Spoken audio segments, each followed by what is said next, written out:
السلام عليكم ورحمة الله متابعينا الكرام، كيف حالكم وحال طيوركم؟ أتمنى أن يكون كل شيء بخير وعلى خير. مرحبا بكم في حلقة جديدة من سلسلة تزاوج وإنتاج طائر الكناري. اليوم إن شاء الله سأشارك معكم خلطة طبيعية تتكون من الخضر فقط. أقدمها شخصيا لفراخ الكناري بعدما تبلغ الشهرين أو أقل، يعني تصبح الفراخ قادرة على أكل أي نوع من الأغذية. والغرض من هذه الخلطة هو توفير للفراخ كل ما يحتاجه جسمهم من أجل النمو بشكل سليم ودون أي مشاكل.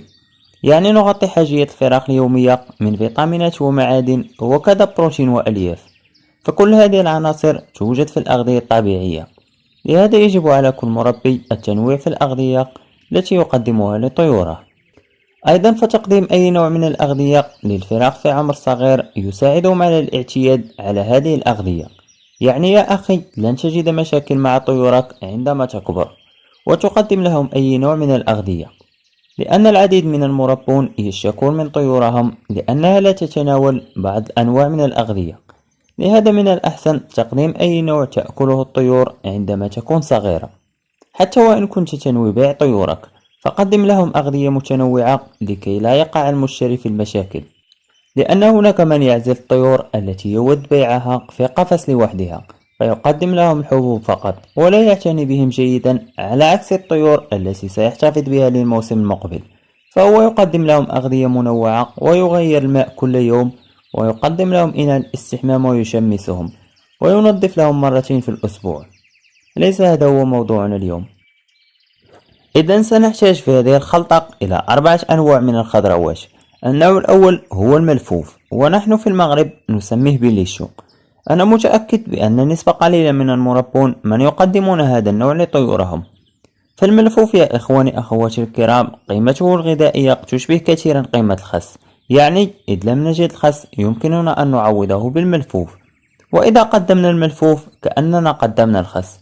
والأمر الجيد في الملفوف هو أنه لا يفسد بسرعة على عكس الخس، فإذا قمت بغسله وبعد مرور بضع ساعات تجد لونه تغير وتأكسد، يعني أصبح دابل والطيور لا تتناول منه. حتى وإذا قمنا بوضعه في الثلاجة فإنه يفسد. يعني عندما نشتري الخس نقدمه في نفس اليوم ولا نتركه كثيرا في الثلاجة. النوع الثاني هو الجزر. أغلب المربون يقدمون هذا النوع لطيورهم، خصوصا في مرحلة غيار الريش، لأنه يحتوي على نسبة مهمة من الكالسيوم الذي يساعد الطيور على التخلص من الريش القديم ونمو ريش جديد. كما أنه يحتوي على مادة كاروتين التي تعطي للطيور الصبغة البرتقالية. يعني يا أخي إذا كنت تربي طيور اللون فالجزر سيساعدك في تلوين طيورك.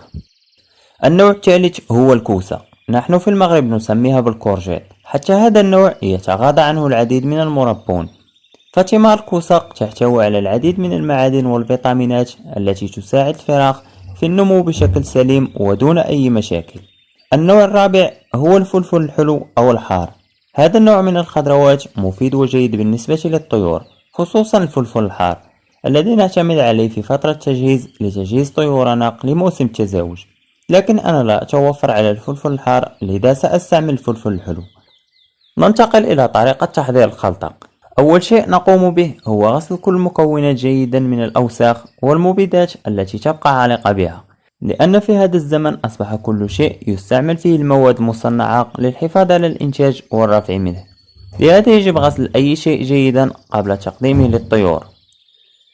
بعد غسل كل المكونات نتركها تجف قليلا من الماء، ثم نقوم بأخذ ورقة واحدة من الملفوف ونقطعها هكذا، ثم نضعها في الخلاط الكهربائي.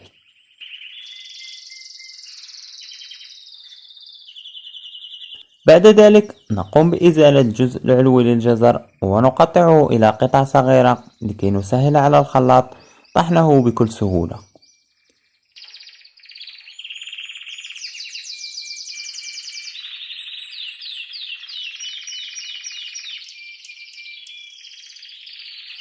بعدها نقوم بإزالة رأس الكوسة وقشورها ونقطعها إلى قطع صغيرة كالجزر.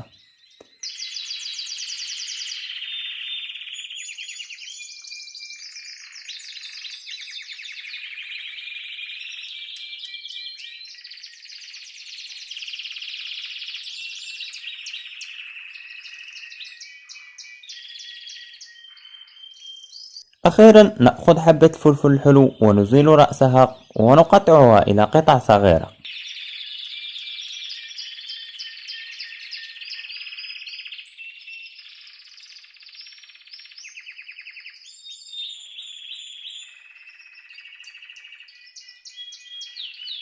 بعد جمع كل المكونات في الخلاط نقوم بطحنها لتصبح أجزاء صغيرة، وبالتالي يسهل على الفراخ تناولها. كما تشاهدون هذا ما تحصلنا عليه، وإذا لاحظتم جيدا ستروا أن نسبة الماء كبيرة في الخلطة، لهذا سنقوم بتخفيض نسبة الماء بهذه الطريقة لكي لا تمرض الطيور بالإسهال، خصوصا أن الجو بارد هذه الأيام.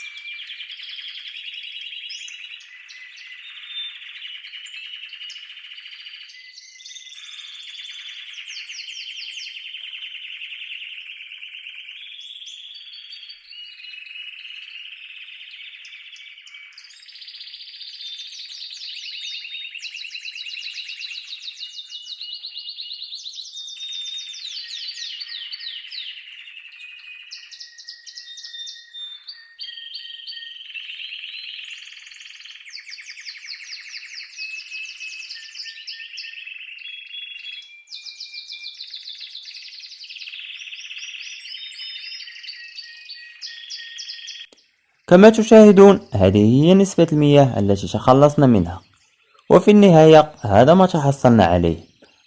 خلطة تتكون من الخضر مفيدة بالنسبة للفراخ وتقوي جهاز المناعة وتطهر الأمعاء وتقضي على البكتيريا والجراثيم، وأيضا هي مضادة للإمساك، وتحتوي على العديد من الفيتامينات والبروتين والمعادن التي يحتاجها جسم الفراخ. يمكن تقديم هذه الخلطة مرة في الأسبوع، لأن العديد من المربون يقدمون كل نوع من الخضر لوحده، لهذا يمكن تقديم هذه الخلطة مرة في الأسبوع للفراخ التي بلغت من عمرها أكثر من 50 يوم، لكي نحافظ على جهازها الهضمي. أيضا يمكن تقديمها للأزواج التي لديها فراخ عمرها أكثر من 7 أيام. نقطة أود الإشارة إليها قبل نهاية الفيديو، وهي أنه يمكن استعمال أنواع أخرى من الخضروات كالخس أو الفلفل الحار أو البروكلي أو القرنبيط، يعني الشيفلور، فكل هذه الأنواع تأكلها الطيور بدون مشاكل. متابعينا الكرام، هذا ما كان في حلقة اليوم. لا تنسوا دعمنا بالضغط على زر الإعجاب والاشتراك في القناة ليصلكم كل جديد. السلام عليكم.